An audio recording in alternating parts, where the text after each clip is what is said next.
ברוכים הבאים לפיגסקין כשר, הפודקאסט מספר 1 על פוטבול אמריקאי בישראל.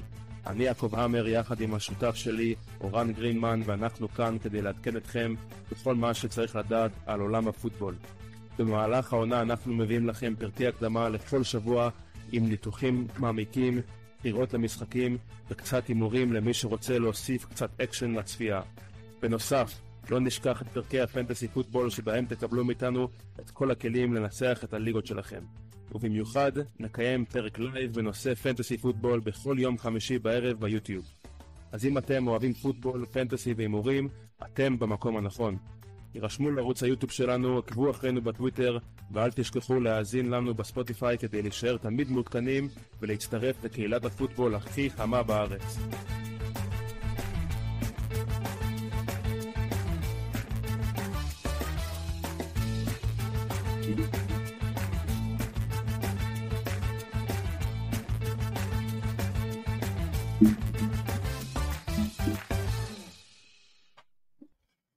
מה קורה חברים? ברוכים הבאים לעוד פרק של פיגסקין כשר. היום אנחנו בפרק של פוטבול קלאסי, עשינו בערך 20 פרקים ברצף של פנטסי פוטבול, אז הנה סוף סוף אחרי ביקוש רב מאוד של הרבה מאוד אוהדים שהתחננו כבר מתי יהיה פרק של פוטבול. אז הנה באמת הגיע היום פרק מיוחד שכל אוהדי פוטבול יכולים ליהנות ממנו, בטח אנשים שאוהבים להיכנס קצת יותר לעניינים של מה שקורה פה בארץ בפוטבול. יש לנו אורח מאוד מאוד מיוחד, עוד מעט אני אציג אותו, גם בעברית וגם באנגלית. הפרק היום יהיה באנגלית ברובו, כיוון שהאורח שלי, העברית שלו, בוא נגיד לא הכי טובה. אז קודם כל לפני שאנחנו מתחילים, כן, לאוהדי הפנטסי שבינינו, אנחנו יצאנו לאחרונה עם שותפות יחד עם אתר FFPC, Fantasy Football Players Championship, אתר שאפשר, בעצם אפשר להגיד לאמר, או איך שלא תגידו, אפשר באמת לשחק שם על כסף, ליגות פנטסי, מכל הקצוות, קלאסי, פנטסי, כאילו ליגות קלאסיות, דיינסטי, בסט בול, סופר פלקס, בסט בול, הכל מהכל. אז השותפות הזאת בעצם, מה שקורה, אם אתם נרשמים לאתר ואתם שמים בהרשמה לאתר את הקוד באנגלית kosher פיגסקין, KOSHER בפרומו, כשאתם נרשמים לאתר אתם מקבלים $25 בחינם על הכניסה הראשונה שלכם לאתר, כלומר על הקבוצה הראשונה שלכם שאתם יוצרים שם. כנ"ל אתם יכולים גם להכניס את הקוד הזה כשאתם עושים צ'קאוט לקבוצה הראשונה שלכם, זאת אומרת אחרי שכבר נרשמתם ואתם עושים צ'קאוט לקבוצה הראשונה שלכם, אתם שמים את הקוד הזה, kosher פיגסקין באנגלית, ואתם מקבלים $25 בחינם באתר לקבוצה הראשונה שלכם. בנוסף לכל זה, אני מחלק לאוהד אחד פרס. הפרס הזה הוא כניסה בחינם לפנטסי פוטבול סופר פלקס בסט בול טורנמנט. הפרס של הדבר הזה הוא $100,000, מי שזוכה בליגה זוכה ב$100,000, משהו כמו 350,000 שקל, באמת משהו מטורף. אז הכניסה היא חינם. כל מה שאתם צריכים לעשות זה להירשם לערוץ היוטיוב. תירשמו לערוץ היוטיוב, הקישור למטה, הקישור לאתר פנטסי פוטבול פליירס צ'מפיונשיפ FFPC גם יהיה למטה בתיאור של הסרטון, גם בספוטיפיי, גם ביוטיוב. אז כדאי לכם מאוד מאוד מאוד להצטרף, להשתמש בקוד, $25 פשוט חינם, זה לוקח אני חושב 2 דקות להירשם לאתר, אז כדאי לכם באמת, וגם להירשם לערוץ היוטיוב, ואתם תקבלו הזדמנות להיכנס לטורניר הענק הזה בשווי $100,000 בחינם. אז כן חברים, כדאי לכם מאוד לעשות את כל הדברים האלה. בנוסף, אם אתם חדשים לערוץ, לפודקאסט, תעשו לייק, תעקבו אחרינו בטוויטר, kosher _פיגסקין באנגלית, ותעשו גם לייק ליוטיוב, תרשמו לערוץ היוטיוב, זה ממש ממש עוזר, תעשו לייק לסרטון ביוטיוב, כי זה באמת נותן לי מוטיבציה להמשיך ולעשות את מה שאני עושה, ולהביא לכם אורחים כמו שאני עושה היום, מביא לכם אורח מאוד מאוד מאוד חשוב בעולם הפוטבול בארץ. וזהו חברים, לפני שהאורח נכנס, בואו נעשה קצת סדר בעניין החדשות של ה-NFL היום. אין יותר מדי דברים מעניינים, אולי לשחקני הפנטסי זה קצת יותר מעניין, אבל Giants wide receiver ג'יילן הייט exits practice early. זה מהיום, הוא עזב את האימון מוקדם, כנראה נפצע, לא יודעים עדיין כמה רציני זה, אבל בכל מקרה, מי שכבר שומע מה שאני אומר לגבי פנטסי לפחות, זה שמליק נייברס הולך להפציץ השנה, והולך להיות שחקן מאוד מאוד, כאילו ליג ווינר בקיצור. אז זה שג'יילן הייט הוא באמת, כאילו, לא הייתי אומר, האיום על מליק נייברס, כי הוא שנות אור יותר טוב ממנו, אבל ג'יילן הייט באמת כאילו הרסיבר 2 שם, אז עכשיו כאילו הפער בין מליק נייברס לכל שאר הרסיברים שם גדל עוד יותר, אז זה חדשות, בוא נגיד אף אחד לא רוצה פציעה, אבל זה חדשות טובות למי שמשחק פנטסי. בוא נראה מה עוד יש לנו פה, יש לנו את Commanders, Dan Quinn impressed with Deebo Samuel's speed, one of the fastest players on the team. זה קצת מפתיע, כי באמת ראינו סרטון של דיבו סמואל, שהוא לא נראה כל כך מהיר, ועכשיו אני רואה שהמאמן נכנס, אז באמת יש לנו פה בחור ששיחק בליגות המקצועיות, אימן ברחבי העולם, והיום הוא המאמן של נבחרת הפלאג פוטבול של ישראל, שמדורגת שמינית בעולם. ג'ונת'ן, טיכאק, מצטרף אלינו לשיחה על המסע הבלתי רגיל שלו, מקר הדשא בפנסילבניה עד למגרשים בירושלים. נדבר על הדרך לפודיום האולימפי בלוס אנג'לס 2028, על ההשפעה של המלחמה על השחקנים ועל איך בונים תרבות פוטבול בישראל. ועכשיו אני הולך לעבור לאנגלית. I'm gonna move now to English. And like I said, we're talking about a person now who's coached internationally, played professionally, and now he's leading Team Israel's national flag football squad to the world stage. Jonathan טיכאק, I hope I'm saying that correctly, he'll fix me if not.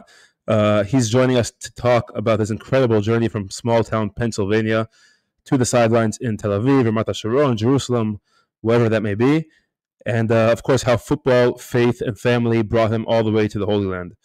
We'll talk about the rise of flag football in Israel, preparing for the 2028 Olympics in Los Angeles, and what it means to represent the nation of Israel, the state of Israel on the global field. So let's get ready. Let's get Coach in here. Wait, I want to see you. There we are. Okay, how's it going, Coach? Hey, Yaakov. It's going well. Thanks for having me, man. I heard a little bit of the Hebrew, right, introduction, and I thought I was going to get a chance to go toe-to-toe with Donnie Eastman to see who has better Hebrew. But yeah, I was yeah. We're gonna leave that. We're gonna leave that competition for another time. We'll leave it for another day. So yeah. All good. Yeah. So we discovered a few days ago that we're literally like 5 minutes away from each other. So I thought that was pretty cool. That was really cool, and it's great to see that you're involved with the Renana Raptors and coaching up the kids. I think that's a great program. It's growing very rapidly. I'm a little biased to it, right? My kids are involved in it and they enjoy it. And I'm here in Renana. So yeah, it's awesome to see that we're somewhat neighbors, live across the Weissman, Weissman. Exactly, across the Weissman. Yeah. So I'm super happy that Renana is taking major steps forward in flag football, and next year also tackle football. And just for anyone who's listening who doesn't even know and lives in the area, next year Renana is opening. It's about time because Renana has like a crazy amount of English speakers here. But we're having a tackle football team for high schoolers. So again, if you're listening and you're interested, just I guess leave a comment below and I'll get in touch with you. And so, Coach, first of all, it's we've been speaking about this for a few months. I'm happy we finally got to do this. Of course, we didn't speak before, so just want to put this out there that if there is a siren, obviously we both got to do what we got to do. We'll pause the interview and try to continue it another time. And so basically, I just want to hear from you. A little bit. What was your background like? I know you're from Pennsylvania. You'll tell us more about that. Sure. And just a little bit about like how your early football life. What was it like? More college oriented or NFL? What teams were you following? How did you get into football? Sure. No, absolutely. I mean, football has been a part of my life since I was 8 years old. And what I remember about football, and I think even before that, like I had, some like back in the day, we didn't have all this digital stuff, right? So I remember some like little football, that table that vibrated, and I put the guys on it. I don't even know what it's called really. I know And paper football. They'd move around. We played paper football a lot at school as well. But I remember getting dropped off as an 8-year-old, and because my mom took me to like a neighboring, it would be like Farsaba from Anana, right? So she took me there because she knew the coach. Dropped me off. I got put in equipment, right? Pads, everything. And the coach said, "Hey, we're going to give you the ball, run to the right side." And I got the ball, and I started to run, and I just ran to the fence at the other end of the field, and it was a touchdown. And from there on, right, football was a part of my life up until I was about 30. Took a break and then came back, obviously, when I got here. So, but yeah, it's I grew up in Western Pennsylvania. I grew up outside of Pittsburgh, very close to Youngstown, Ohio. I grew up during a time when a lot of steel mills had shut down. A lot of people were employed, right? More blue collar type of jobs. A tough place to grow up, but sports was always big there, and football was always really big there. What was the town called that you grew up in? Just outside of Youngstown, Ohio. Okay. So Youngstown, Ohio. Remember Al Bundy? Polk High from Married with Children. So Al Bundy, Ed O'Neill is his real name. I think everybody thinks Al Bundy, and people probably listen to this going, "Who the heck is this?" If not, check out Married with Children. It was a very famous sitcom. Now Ed O'Neill is a part of another sitcom that's, I think, Modern Family or something. But Ed went to Youngstown State as well, and he played running back at Youngstown State. Actually, had a contract with the Pittsburgh Steelers, but that's a different story. But anyways, football. There's a lot of famous football people that have come out of Youngstown, Ohio, players and coaches. Right. So I lived in Columbus. We spoke about that, but I kind of get that. I think very similar mentalities, both Pennsylvania and Ohio, like hardworking Americans.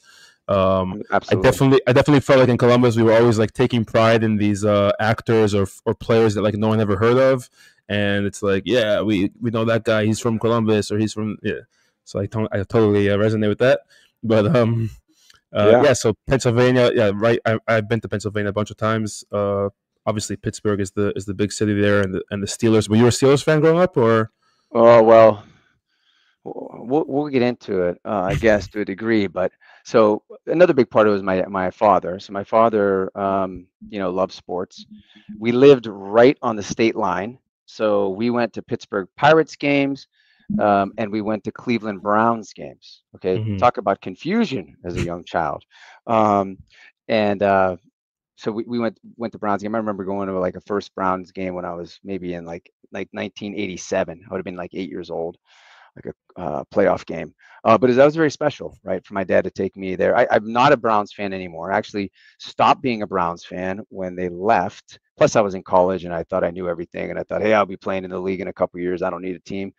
But I didn't make it to the NFL. I'll tell you how far I got, if you want to ask some questions here. But my teammate, Russell Stuvance, that I did play with at Youngstown State, was one of the linebackers with me. He went and played for the Steelers. And he said, hey, Jonathan, come on down to some games, man. You got free tickets. Like, you want to hang out with some of the Steelers? I was coaching at Duquesne at the time. I was like, absolutely. Heck yeah. So, I got to, go a few times, hang out with Ben Roethlisberger, Joey Porter, Hines Ward, these guys. And again, my buddy Russell played 3 years, got a Super Bowl ring. And I just saw like the stadium. Who's that Russell who? His name is Russell Stuvance. Was that Super Bowl 40? Is that the Super Bowl you're talking about? Oof. Steelers Seahawks? You know better than I. You know all these. Okay. This stuff. This would have been like 2006. Yeah. Super Bowl 40. Yeah. Super Bowl 40. So yeah, so that was when I lived in Columbus. So in Columbus, also, yeah, there's also a lot of confusion. A lot of Steelers fans, right? That's what I was going to say. So Bengals, Browns, and then surprisingly, the majority there is Steeler fans, which I was like totally shocked when I got there.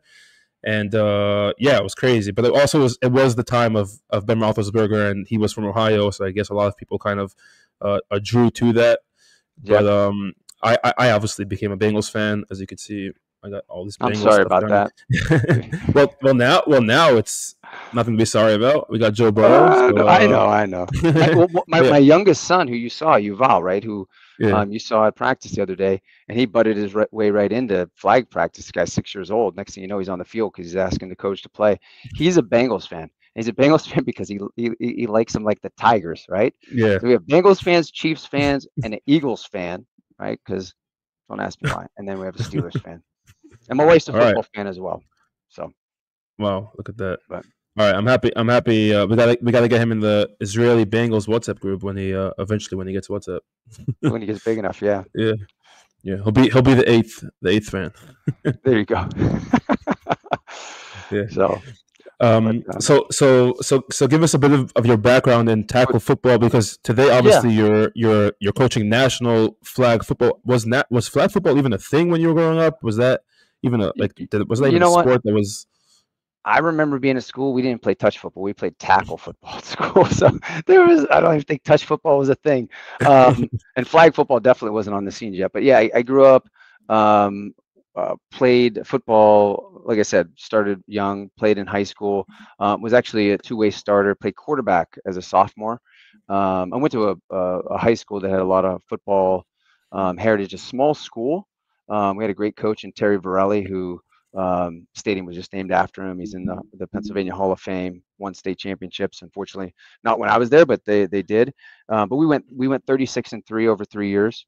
After my sophomore year, I moved into a running back position, and I stayed in the defensive back role, and did that for my senior year as well. I was two-time All-State defensive back. What they normally do is they find guys that just aren't fast enough, right? At the time I was running a 4.5 40, but I guess I wasn't fast enough. And they want to maybe move you into a linebacker role in college.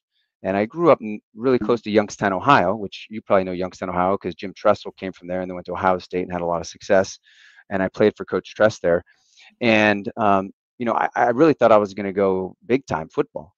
And, I was visiting University of Michigan, West Virginia. I thought that was the path. And I just fell off everybody's board.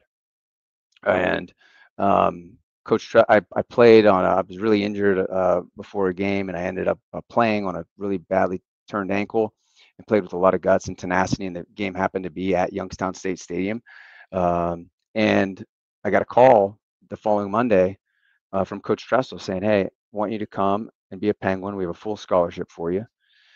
And I said, "Oh, thanks, Coach, but again, I'm going big time." But they said, "Will you come on a visit?" And I said, "Yeah." So I went on a visit. This was after your sophomore year? This was after my senior year. So as I was finishing, this was as I was finishing, right? At that time, you signed in February.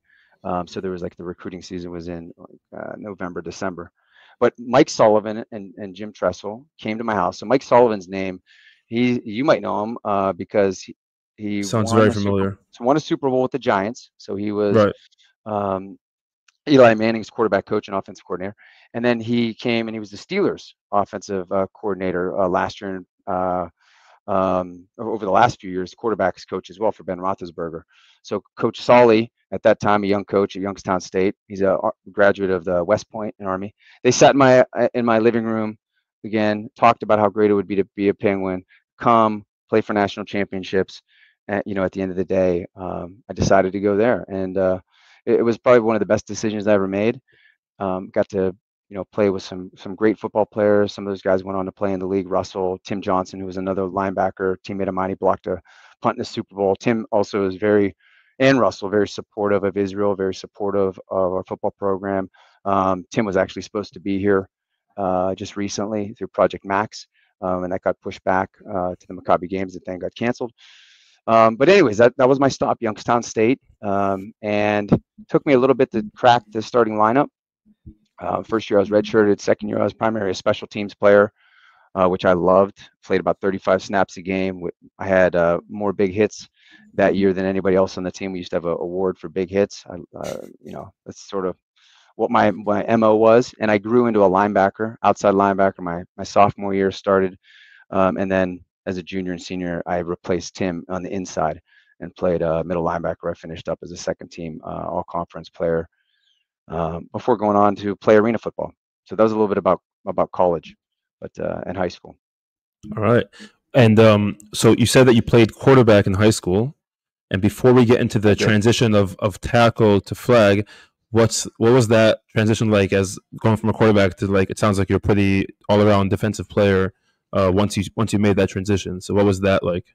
Oh, I was more of, I guess, a flag player back then. I was scared of contact. I look back, my dad sent me something the other day of a game from 1995 when I was the quarterback, and I looked at trying to make a tackle, and it just looked like I ran out of the way.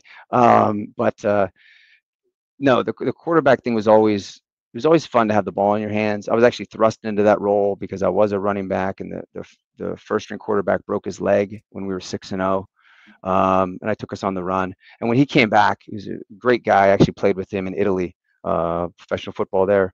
I'm a team player. Like, we're going to put the best people on the field, and my role was to go back to running back. And he was a great quarterback. His brother played at Kansas State, was a starting quarterback there, and I had another brother who played at Tennessee. And he went on to play at Mount Union, which you probably know is a very good program, Division III program. So, yeah. I don't know, the playing quarterback, I would have loved to continue playing quarterback, but just wasn't it wasn't what was best for the team. And that's really one thing I always try to take the approach of do what's best for the team. Right. So I'll ask you. We'll talk about soon. We'll talk about what kind of coach you are, flag football, if you're more defensive oriented or offense. But first, you mentioned that you I didn't even know this till just now. You said that you played in Italy. What was that? That was part of the NFL program in Italy that they had a bunch of years ago, or? So it was a feeder for the national players, right? Because in NFL Europe, you had to have so many national players, right, on every team. So they had these feeder teams or leagues.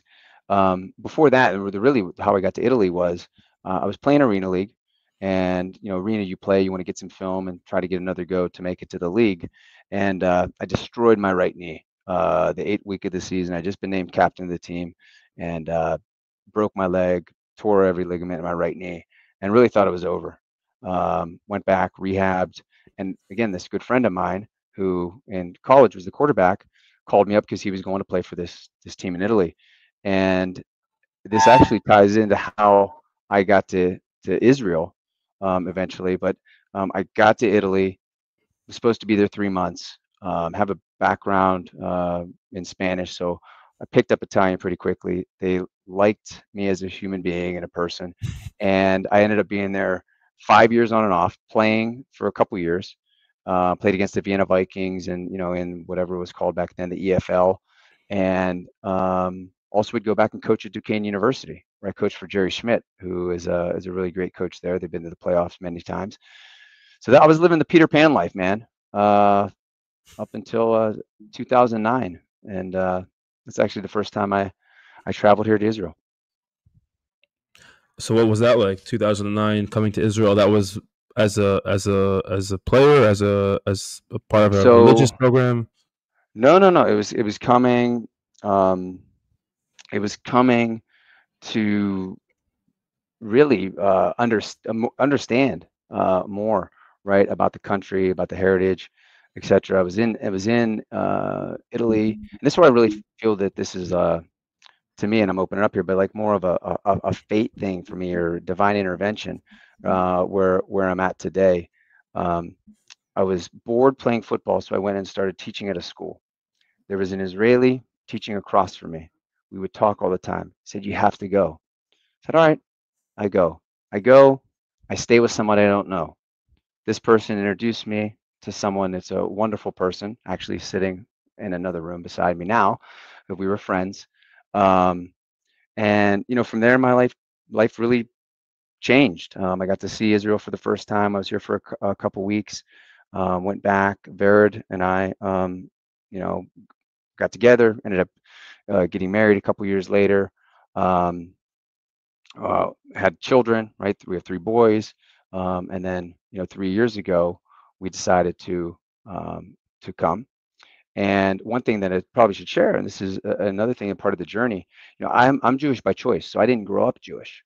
I know that. So yeah, and so when we decided we were going to raise our kids and have a Jewish family, and the bravado in me said, hey, that's good enough. That's how we're gonna roll. And I quickly started to understand, not quite enough, right? So seeking out, converting to Judaism. And one of the things the players know about me, because they know my story, I'm always about like maximizing potential, right? And how do you actually become the best version of yourself? And I had the opportunity when I got here, of all places, to actually convert to Judaism, to go through I went through a 13-month program. And it was one of those things that I started out really to unify the family. And in the end, it was just something that's become, a really important part of my life. And something that I'm very happy that I've been on this journey. But it sort of goes back to that point in Italy where I don't know where I would be, per se, if maybe Sharon, right, didn't necessarily point me in this direction, or maybe my curiosity, didn't point me here. So that's sort of how I got here, and sort of where I'm at. That's incredible. I mean, first of all, you gave me goosebumps. I didn't know that you converted to Judaism. I definitely am a believer in divine presence. I've had many dreams shattered, and I've shed some tears over them over the years. And when things kind of clear up, you realize that someone put you there and did that to you for a reason, and eventually everything works out. And I think also, 100%. I mean, now, first of all, like I lived in Israel I grew up in Israel, and I want to, I mean, in Israel, that a war is coming eventually. Obviously, you think, when I'm 20, when I'm 30, it won't happen, whatever, this, that. You came here 3 years ago. I mean, that's probably like, what is that, a year and a half or 1 year before this this crazy reality that we're living in right now. About a year and a half, yeah. What's that been like? I mean, I don't really get into politics too much here, and I'm not trying to get into politics here at all. But just like as a person who grew up completely, you obviously never thought in your life you'd be in this kind of situation growing up. What's that been like? And also, obviously, for the national team, how is that?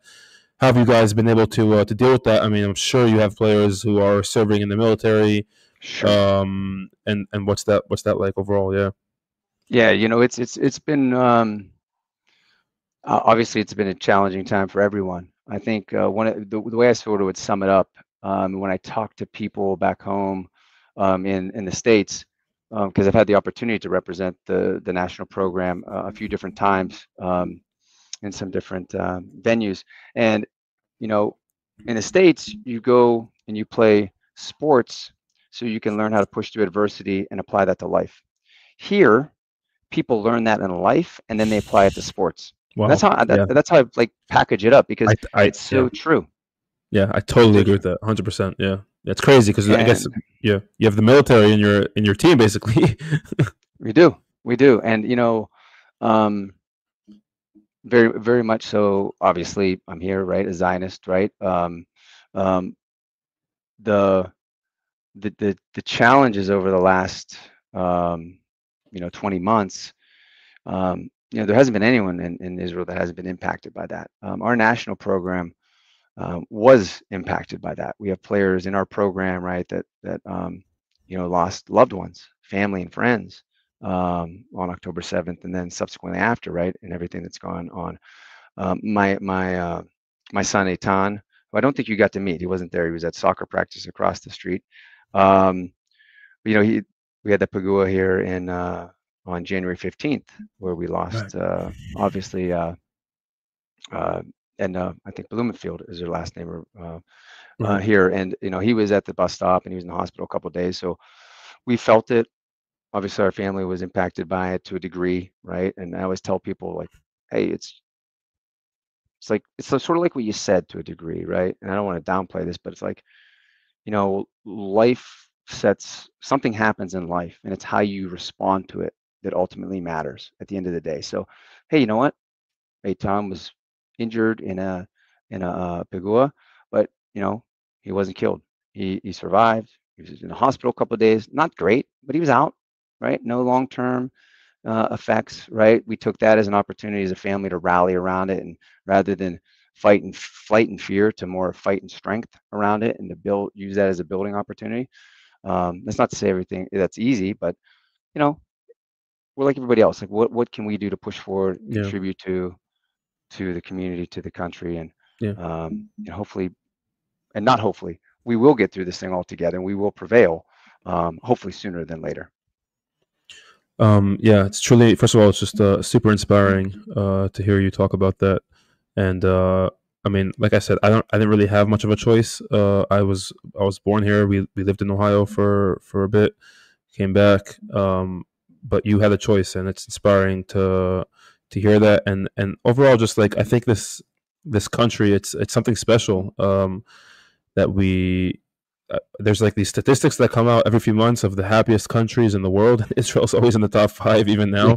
I think it's just like no one will understand it unless you're living here, unless you're in this country. It's wild. I mean, even now, like Caitlyn Jenner and this whole thing, she kept tweeting that she's just there's no other place that she'd rather be in the world. I mean, I don't know if it's real or not, whatever, it doesn't matter. Yeah. But it's just crazy, like that there's missiles being flown at her, and she's tweeting that stuff out. And now there's 150,000 Israelis stuck abroad, and they're all trying to get home. Like, I don't think you'd see that in any war in history, where people are trying to go to the war as opposed to away from the war. But it's really something that you can't explain it. It's just like a feeling kind of thing that if you're living here and you're part of it, then you know what I'm talking about. 100%. I mean, again, this is my adopted family, right? I've been adopted into. I'm Israel, and I just feel grateful in my heart, right, that I've had that opportunity, at the end of the day. And really the way I see it is I want to contribute, because I came here when I was almost 46 now, right? I know I look like a young, handsome buck that could still play, right, Jaco? But that's not the case. I saw you going for some jump balls with Donnie out there. Not too many. You might have seen me running today, because I was actually at the Sport Tech. running to the jump ball. I'm running home to the Mamad, is where I was running. But I came here when I was 42, so well past military service or anything to that degree. So I really look at this as just an opportunity to make an impact, right? National service. Like, how can I help? And we're in such a unique position right now with this flag football becoming an Olympic sport, that we're all in just to maximize the potential. And it's not just about the 12 guys that we chosen to go represent in France this year for the Euro.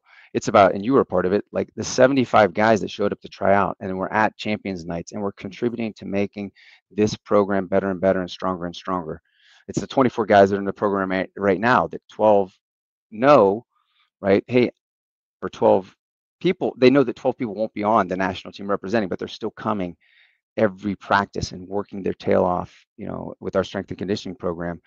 So one day they can be in that position, but also so they can make whoever is going to represent that much better. It's such a special place. Right.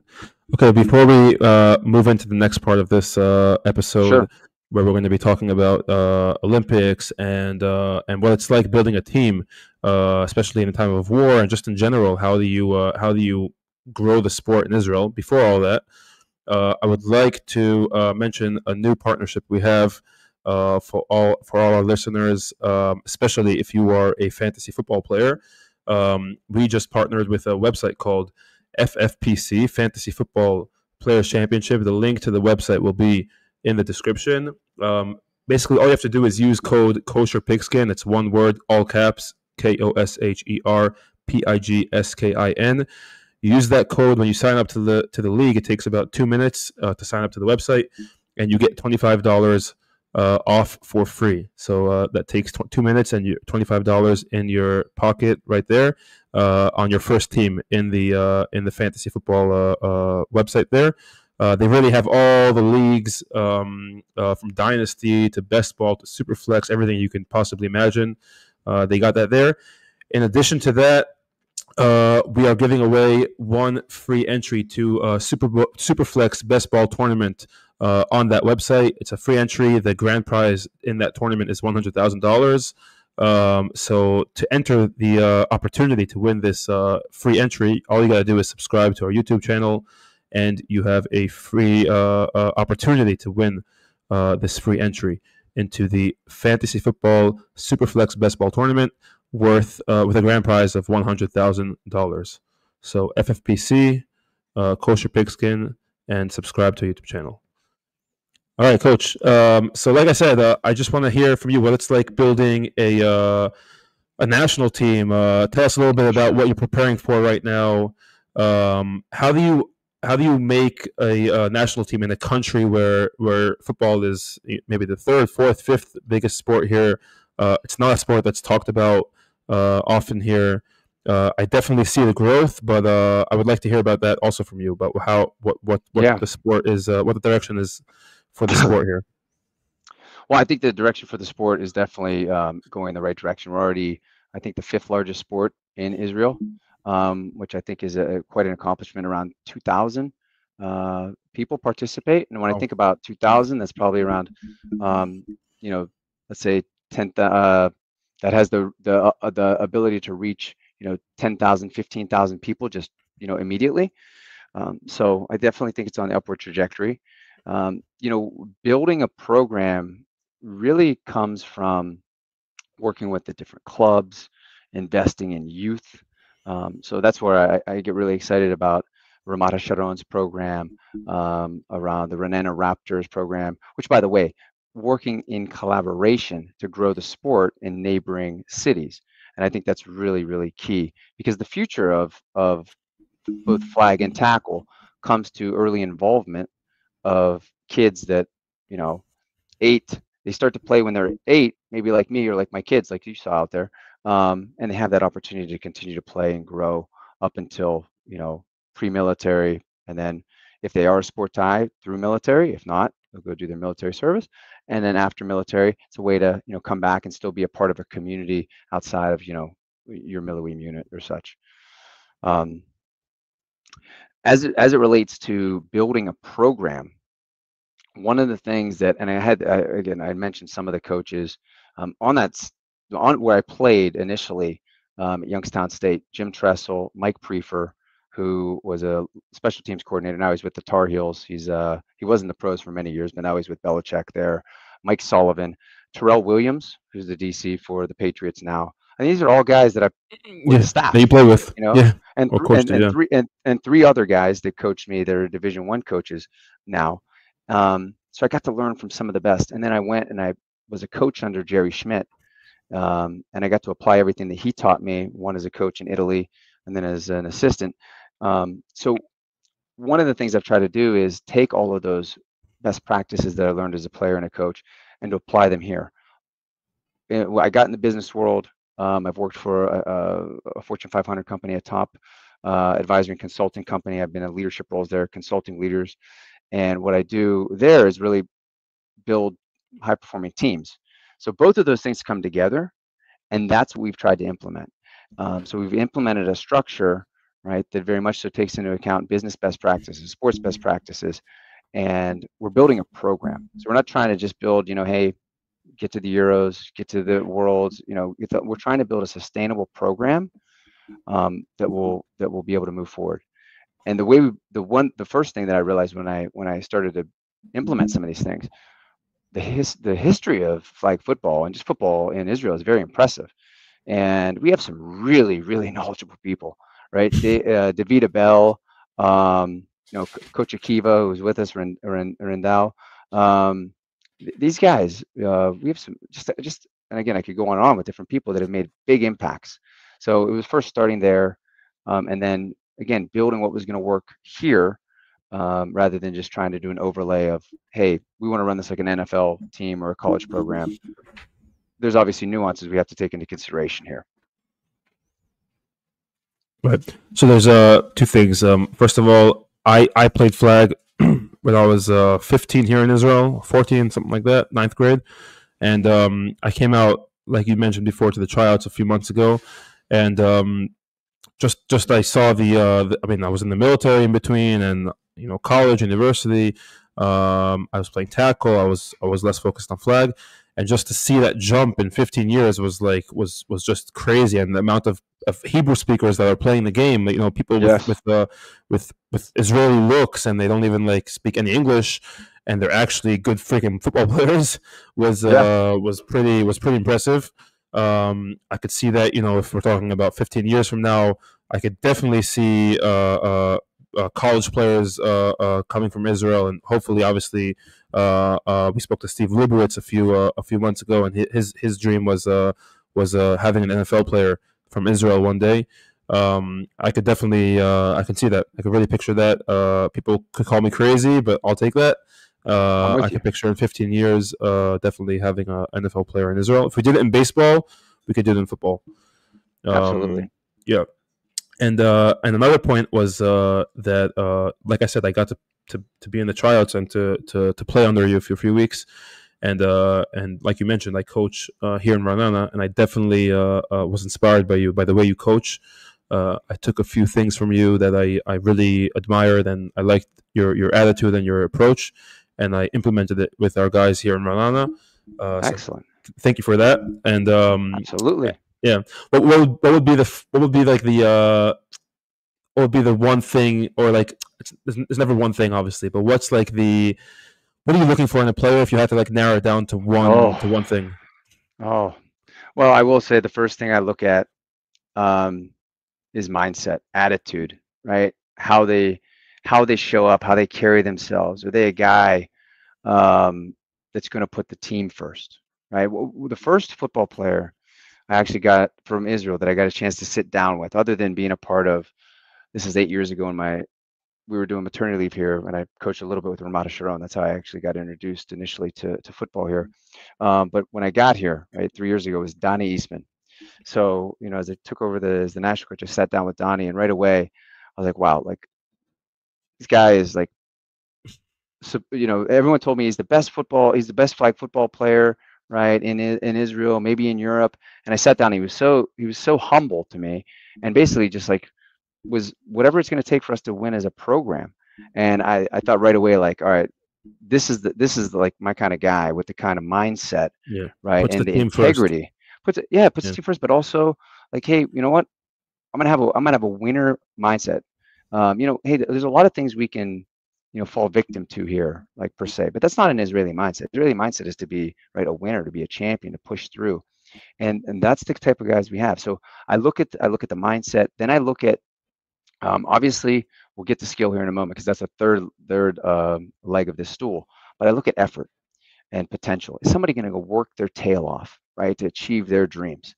And that's what I'm seeing right now. I'm seeing guys, and you saw with some of the guys you're competing with, we're asking them in our program to do 6 workouts a week.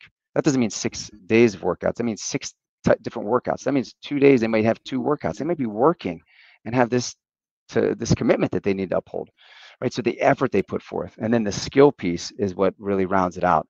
And the magic is when somebody has the right mindset, they work their tail off, and they have skill, you start to see that skill start to evolve.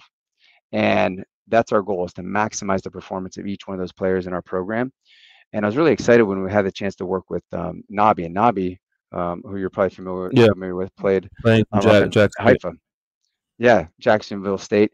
Nabi is a guy, even in the short time I was here, I saw him just continue to get better and better. And now him sending film of what he's doing there, and he's also doing a great job. He was on the honor roll. I don't know if you had a chance to talk to him yet, but he was recognized as that. And I'm watching him film, locking down and doing different things against the first string and stuff. Maybe he's the guy. Maybe he gets the first shot, right, to open the door. And I always tell my boys, I'm like, hey, you know what? If somebody hasn't done it yet, Eitan, Amri, or Yuval, I need you guys to kick that door down. We got access to Mark Wilf and Kraft, so maybe we can get on the draft board. But no, jokes aside, we had Mark Wilf on here. We had Mark Wilf on here, and he kind of said that would be nice to see one day. It'd be cool to see if he's Absolutely. The first one to draft one. But I think we'll get there. And again, the type of athletes we have in the program is just, it's getting, again, better and better. Yeah. And Look, we have this guy that's playing for Ranana, and he's lights out. He's just incredible, and he's 15 or 16, just super young, and he looks like he's playing like an 18, 19-year-old. And I told him, look, make a highlight video for me, and I'll send it over to Mark Wolf, and we'll why not? Yeah. If he likes it, he likes it. If not, no. With all the with one of the things, and there are some people that help, that are in our network, of folks that I think they help Tom, or this gentleman helped Tom, help Nabi a little bit to help direct. He works with athletes. Dan Arnovich, I don't know if you know that name, but Dan's wife Nancy works with me at the company I'm with. But Dan helps all athletes, right, to get to the States on scholarships and such. But I always tell kids, like, hey, I was a college coach. I'm happy to, give you my 2 cents on stuff and shoot you straight. Like, again, I was removed for a while, but up until I was 30, that's what I did. Right now I'm back in the game, and feel like I haven't missed a beat, but always happy to direct kids, and then also try to connect to my network and showcase. And plus we have some, why am I drawing a blank on his name? He's with Western Carolina right now. Black. Do you know what I'm talking about? No, I don't know what you're talking about. He coached the Tel Aviv Pioneers for a while. He coached in Austria for a while. Let me see. No, I don't remember. I wasn't around when the Tel Aviv Pioneers we got some folks. We got some folks over there. So anyways, Western Carolina. Western Carolina. The name's eluding me, but at the end of the day, like you said, we're growing. We're branching out. We have folks that are coaching in the States. We have folks that are playing in the States. We have some guys that we know can, go and play scholarship football there. So anything. And it's not just us that's growing. It's the NFL. NFL is also growing around the world. They're expanding. They're talking about having a European division and games in Dubai, which is like a 2-hour flight from here. So I guess now is really the opportunity when the NFL is coming to us. It's our time to take advantage of that and bring our game to the next level. But my dream. I mean, part of the reason I do this podcast, it's 95% in Hebrew, is for that. Is to get the Israeli fans involved more, to get them to understand the game more, to bring to them a media outlet in Hebrew, where they can follow football, and it's all in Hebrew for them. So for me, that's my honor. And let's go to the exciting part of the episode. First of all, right now you guys are training for. You guys are ranked 8th. Am I correct? We're ranked 8th in the world right now. The men's team, yes. Which is unbelievable. Obviously, we want to see you guys just keep rising. And right now you're training for Paris. Can you give us the road to 2028? What has to happen technically for you guys to get into the Olympics? So as we understand it right now, and this is coming from IFAF, which I believe that IFAF already is sort of under the Olympic umbrella, on what the qualification process will look like. So it's the top 6 in Europe this year will move on to the Worlds, and the Worlds will be condensed to 16 teams, which will represent obviously the Americas, Asia Pacific. So there'll be 16 teams there. That's next summer. That'll be 26. That'll be 2026. And our understanding is the top 6 teams from the 2026 World Championship, they will move on to the 2028 Olympics.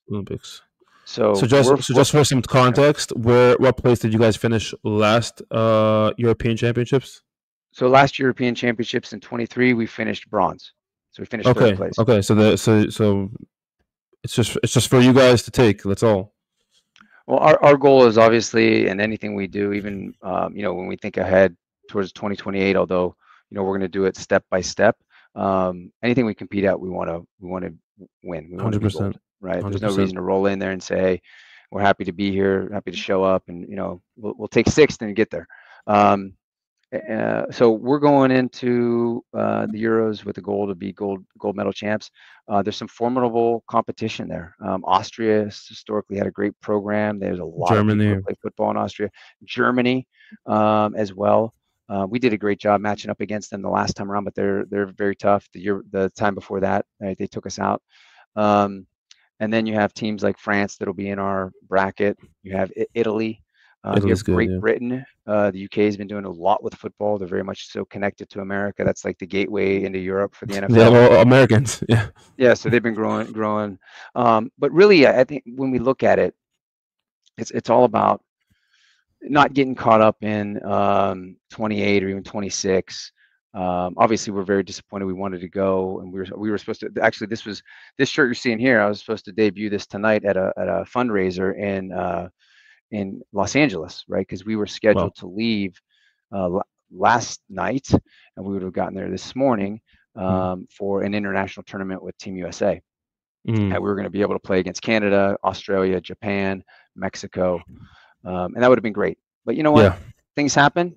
Obviously, we have other priorities right now. A lot of our players, and a lot of our players, even when things started to go down, they, you know how it is. I think you got pulled into Millennium as well. It shifted gears, right? Focused on what was more important than sports.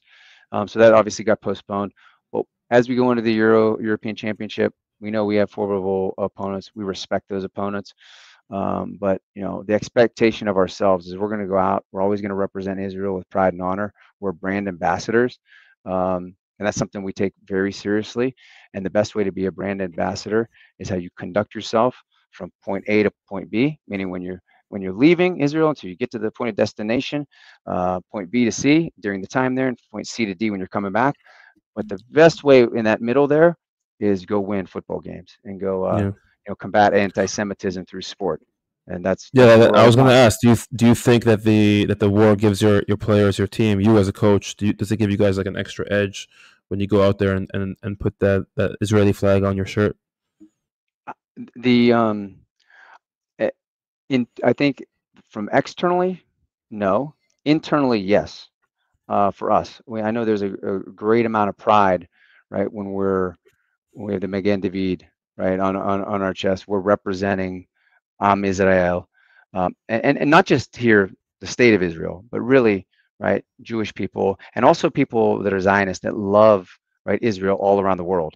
And that does give us a little extra energy. And I'd like to think as an athlete, right, I always needed, and didn't always need it, but I always appreciated a little extra edge. Yeah. Right. Yeah. And it is something that we're very passionate about. I don't know if you might maybe see that football right there. And I don't know if you know this from last year. We had the opportunity. We went and we played in Germany in Big Bowl. So we played an international tournament in June of last year. And the names that we took were Shiri, Kfir, and Ariel, and the Beavis family, obviously. And we went to that tournament. We weren't able to fly the Israeli flag at the tournament, right? They didn't want any external folks to come in and cause a scene and such. So we weren't able to fly the flag. But we went there with a mission, right? And I don't think a lot of people even understood, like, all these names, and we went to tell the story, right? To do what we could. And at the end of the day, everybody represented very well. But Team Ariel took the championship. We actually won on the last play of the game, won by 1 point against the French team, and we won the Big Bowl in the Beavis family honor, which meant a lot to those our players. Yeah, and yeah, understandable. So yeah, again, thinking about what we can do, what we can control, we'll try to control, and again, 100%. Contribute however we can through sport. 100%. So I don't know if you've been following much of the. I mean, a few weeks ago they started talking. I think they approved officially that NFL players can play in the Olympics 2028. Yeah. And then there was all these this back and forth between some NFL players and the quarterback of the who you probably know, of the USA national football team. Is that something? I guess we're looking maybe a bit ahead, but is that something that you would like to see for Team Israel if when you guys make the Olympics? Is that something that you might consider bringing in some players from professional players from college or NFL players that are Jewish? I think it's something we absolutely have to consider. One of the things that I talk to everybody about in our program is, steel sharpens steel. Competition is, breeds champions. So at the end of the day, everybody knows. And again, we talk about it quite frequently because I think it's something you have to talk openly about. It's important, yeah. That we're all doing the best that we can right now, but we all want the same thing, and that is to qualify for the Olympics and the opportunity to win the gold medal because of what that platform will allow us to do. What will it be? Yeah, especially in a time of war. Absolutely. So we actually have a program. I don't know if you've met him, Matt Kenny. He's a part of our football program. Yeah. Great guy. He coaches under 17 as well. Coaches in Ramada Sharon. He, along with the AFI, they started a program around an international program, partnering with Mas'a and Birthright. It was scheduled to kick off in July. I don't know the status right now. Probably thinking that it's going to be postponed till next year. But we did have an inaugural set of individuals coming over that were vetted, and it's through. Very cool. Search if you're out there and you're like, hey, I'm hearing this. I didn't know anything about this. Israel flag football. If you just drop that into Google, you'll see it. And it was a program where we had about 20 athletes coming over. They were going to stay here for 30 days. They were going to contribute to football here in Israel. They're also going to have an experience, right, of Israel. And that was a way for us to evaluate some of those players, them to contribute. And we'd be looking at them for 2026. So we'll see what happens with that, how we reset. But there is a program in place. Very cool. And Nate Ebner, Julian Edelman, if you guys are listening to this, because I know you're probably big listeners, and my man Yaakov out here, right? Hey, we're get a hold of Yaakov, right? We love to talk. But no, I've actually talked to Nate. I know Nate Ebner's cousin. I went to school with him. Oh, did you? Yeah. He's a great guy. Nate Ebner's story, by the way. From Columbus. He's a guy. I'd say we got to get him on here because he's got a great story. Get Nate Ebner on here, yeah, for sure. He's got a great story. I played hockey at his grandfather's house. Oh yeah? Oh, cool. Yeah. He's a great guy. He actually spoke to our team last year. He's got a book out. I actually got connected to him through Coach Tressel. Coach Tressel is again a big supporter. They've dropped me notes, even just most recently, have sent videos to our players. But the idea has to be to tap every resource we have within Israel, right? And we have coaches that are Jewish coaches, and again, non-Jewish coaches that are just big Zionists and want to support and believe in Israel, contributing to football here, contributing to flag football. So like Coach Kohu and Coach Wackenheim, these guys are, state champions, guys have coached in the NFL, and they're dedicating their time to help us, and we appreciate everybody. So again, it's going to take all of us to get where we want to go, and I think that's the special thing. You asked me, earlier in the podcast, like what's so special? What's so special is that it's going to take all of us, and in doing so, right, we all get to experience the joy, hopefully of that moment of being there and competing and having that moment where Donnie Eastman picks off Joe Burrows and takes it to the house to win the gold medal. No, to win the gold medal, Yaakov. You got to throw that Bengals hat out. Come on, man, get the beat on you, brother. I'll give it to Donnie. I'll take that. No, I'm just kidding. I'm all in Team Israel. Joe Burrow could go win some Super Bowls. I don't care if he wins silver, as long as Israel wins gold, like you said. But that would be pretty freaking insane, though, to have Donnie Eastman go up against Joe Burrow or Jamar Chase, because both of them already announced publicly that they want to play. Yeah. So that would be pretty cool. And it's flag football, which people don't really know. Flag football is it's a game of offense. It's a game where you score a lot of points, and I truly believe that I really think that they can put up points against the top players in the world, just because of how the game is built. Well, you need to think about our team. And I don't want to digress here too much or get into too many any strategy points, but people definitely know who Michael Tover is, right? As a rusher, this guy's 6'4", 6'5". He's fast. He's athletic. He's got a huge wingspan. He's the best. He's one of the best. I believe he's the best rusher in the world. Statistics speak for themselves as well. For itself as well. What's his 40 time? his 40. So we try to stay away from the 40. We test 20. We test the 10 and the 20, and he has one of the fastest 10 times on the whole team. And you really think about what he does. He has 20-meter sprint every time, right? The guy walks back, sprints again, 20. So so no, but it's up there, and it benchmarks against because all the testing that we do. Right, and again, you've been part of that testing, right? We benchmark it back against the NFL players as well, so we have something to aspire towards, because those guys are special athletes, so special, right? And they get to do the sport. I was nothing close to David Tolbert, that's for sure. Probably take his time and double it, probably something like that. Old Papa here. You were pretty fast, though. Come on, I'm underratedly fast. I'm underratedly fast because I weigh 107 kilos, so I'm underratedly fast. Yeah, you're deceivingly quick is what they like to say.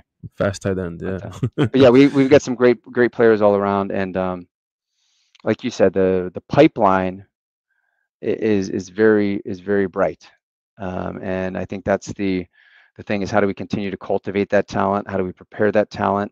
There are some players that, and we've seen it in our past roster, they might be 15 right now, 18 coming to the Olympics, and if they're the best player, then they're going to be out there representing. And by the way, I do want to give a shout out to Gideon Reese and what he's doing with the under-17 program. That team or that program has not lost a game since its inception. They've won the European gold 2 years in a row, and the year before they even had the European Championship for under-17, they went undefeated. And that was my first experience seeing flag football. So he's doing amazing things, and that has a direct impact on the men's national team as well, and our opportunity to 100%. That's crazy. Coach, you've been super inspiring to me. Just listening to you, and I'm sure to all our fans. I do want to first, before we end this, I have some questions. Just a few fun questions. All right. Who was your favorite football player growing up? Oh, my favorite football player growing up. This is an interesting one. So my initials of my name are JET. So as a kid, even before those Browns, I had a Jets jersey. I like the Jets because as a kid, you like weird stuff. Like I said, my kids like the Bengals. Like the Jets is a weird thing to like. The Jets are a weird thing to like. Rami Farkas likes the Jets as well, right? Our quarterback. So I don't know. Let's just hope he doesn't steal plays from the Jets. Let's just hope that.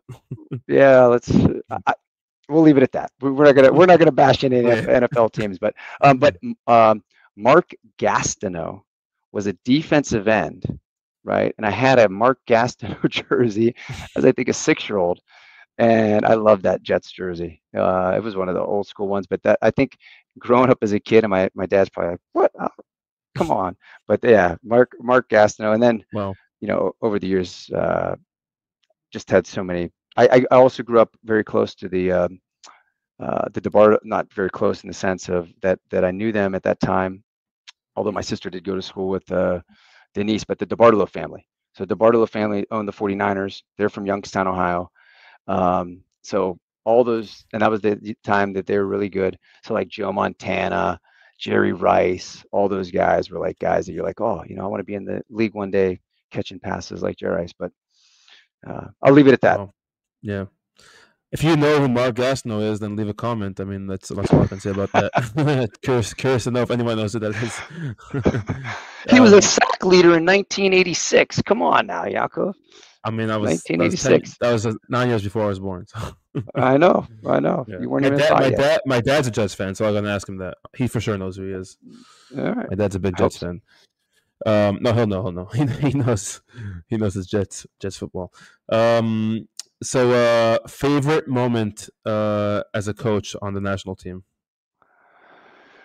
Favorite moment, definitely when we, I haven't been moved emotionally to tears from sports for many years, and I don't know, when we won the bronze, when these guys overcame against France, and then had a very convincing win against Denmark.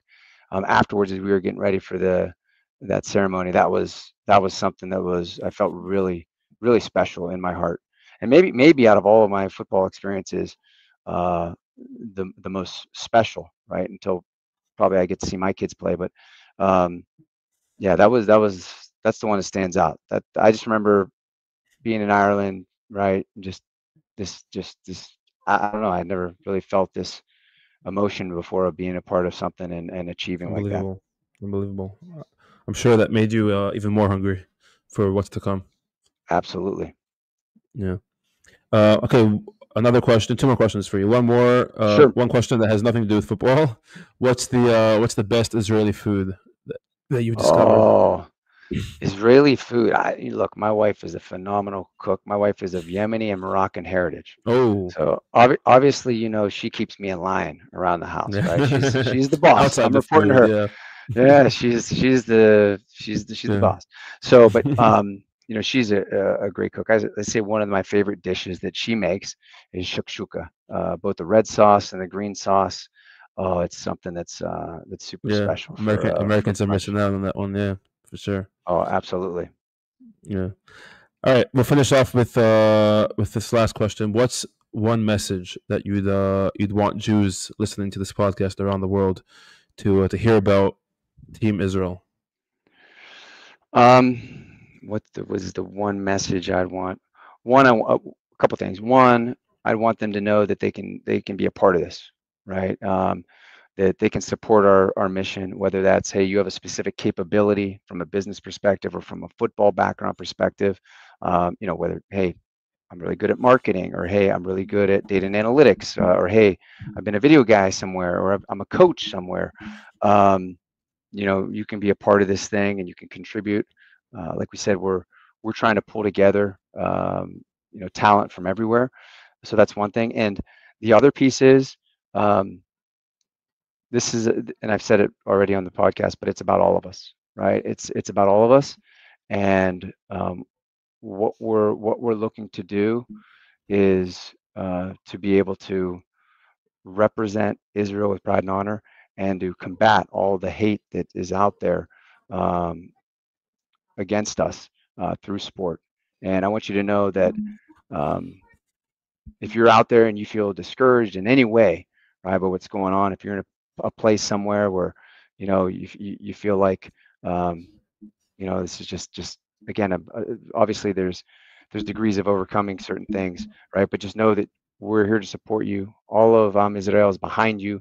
You're never alone in this thing, and we'll do whatever we can to continue to push forward and make sure that that we get to where we're going, and that again we can make sure that we're representing at all times with pride and honor.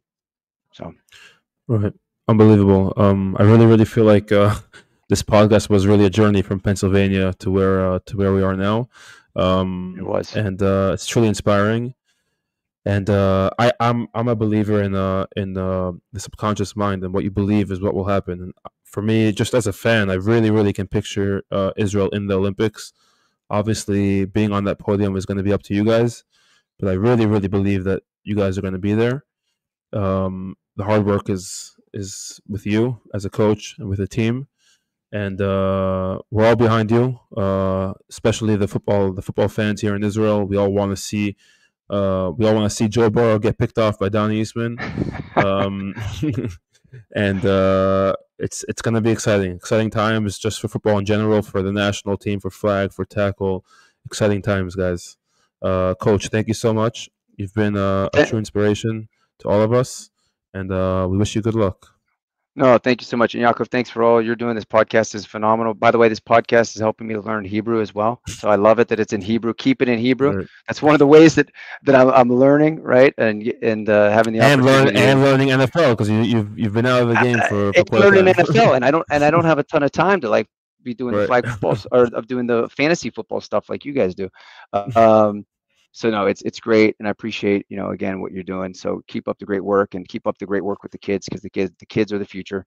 Yeah, 100%. And it was a privilege to be on here today. Thanks for the opportunity. Thank you, Coach. Good luck. Thank you. Cheers.